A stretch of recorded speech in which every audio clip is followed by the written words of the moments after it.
Praise to the lord. ప్రియమైన చెల్లి, తమ్ముడు ప్రభు కృపలో క్షేమంగా ఉన్నారని ఆశిస్తున్నాను. దేవుని తర్వాత ఈ లోకంలో మనల్ని అమితంగా ప్రేమించేవారెవరు?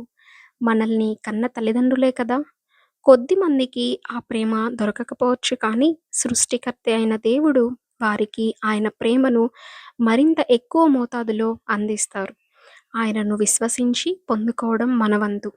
అయితే మీకొక ప్రశ్న. మీతో ఏమాత్రం పరిచయం లేకుండా, మీరు ఎవరో, ఏంటో తెలియకుండా, మీ నుండి ఏ లాభం ఆశించకుండా, స్వచ్ఛమైన అమ్మ ప్రేమను ఎవరి దగ్గరైనా పొందుకున్నారా? నా సమాధానమైతే అవును. నా విద్యార్థి దశలో కొందరు ఆత్మీయ తల్లులు మరియు సహోదరుల ద్వారా పొందుకున్నాను. వారి కుటుంబ మరియు ఉద్యోగ బాధ్యతల నడుమ విలువైన యేసుక్రీస్తు ప్రభు ప్రేమను క్రియాశీలకంగా చూపించారు. ఈ వివరణ మనుషులను గొప్ప చేయుటకు కాదు గాని, ప్రేమాస్వరూపి అయిన దేవుడు ఆయనకు లోబడే మనుషుల హృదయాలలో చేసే ఆత్మ కార్యాలను బట్టి హృదయపూర్వకంగా దేవుని స్తుతించుటకు. ఈ విశిష్టమైన ప్రభు ప్రేమ ఒక అహంకారిగా, గర్విష్ఠగా ఉన్న నన్ను ఎంతగానో ప్రభావితం చేసింది.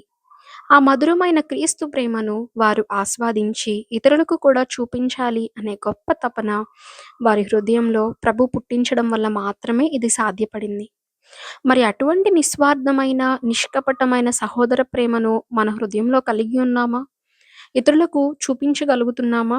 ఎందుకంటే దేవుని వాక్యంలో అపోస్తలుడైన పౌలు పేతురుకు రాసిన మొదటి పత్రిక మొదటి అధ్యాయం 22, 23 వచనాలలో, మీరు క్షయబీజము నుండి కాక శాశ్వతమగు జీవము గల దేవుని వాక్య మూలముగా అక్షయ బీజము నుండి పుట్టింపబడిన వారు గనుక నిష్కపటమైన సహోదర ప్రేమ కలుగునట్లు మీరు సత్యమునకు విధేయులౌట చేత మీ మనస్సులను పవిత్రపరచుకొనిన వారయ్యుండి ఒకనినొకడు హృదయపూర్వకముగాను మిక్కటముగాను ప్రేమించుడి.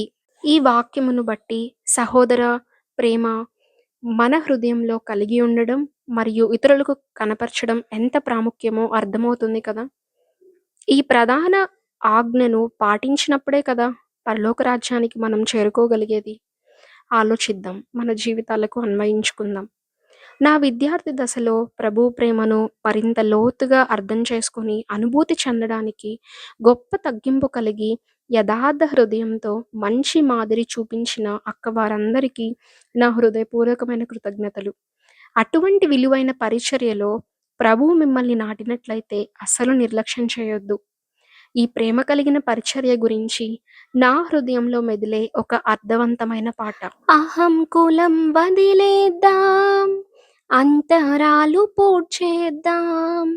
అహం కులం వదిలేద్దాం, అంతరాలు పూడ్చేద్దాం.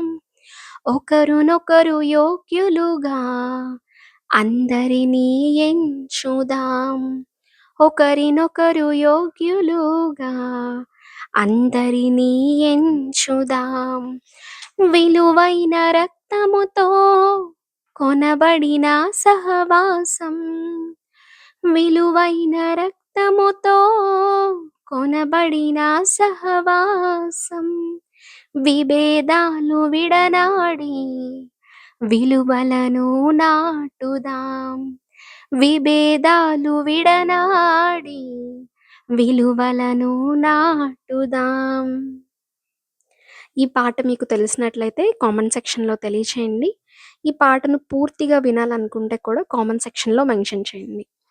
ఈ పరిచర్య ద్వారా ఆయన మార్గంలోకి నన్ను పిలిచిన ప్రభువు నా జీవితంలో చేసిన గొప్ప కార్యాలను తెలుసుకోవాలనుకుంటే wait for the next video. అప్పటి వరకు ప్రభు ప్రేమను ఇతరులకు చూపించడంలో ఎక్కడ వెనకడుగు వేయొద్దు. మీ బహుమానం పరలోక రాజ్యంలో భద్రపరచబడుతుంది.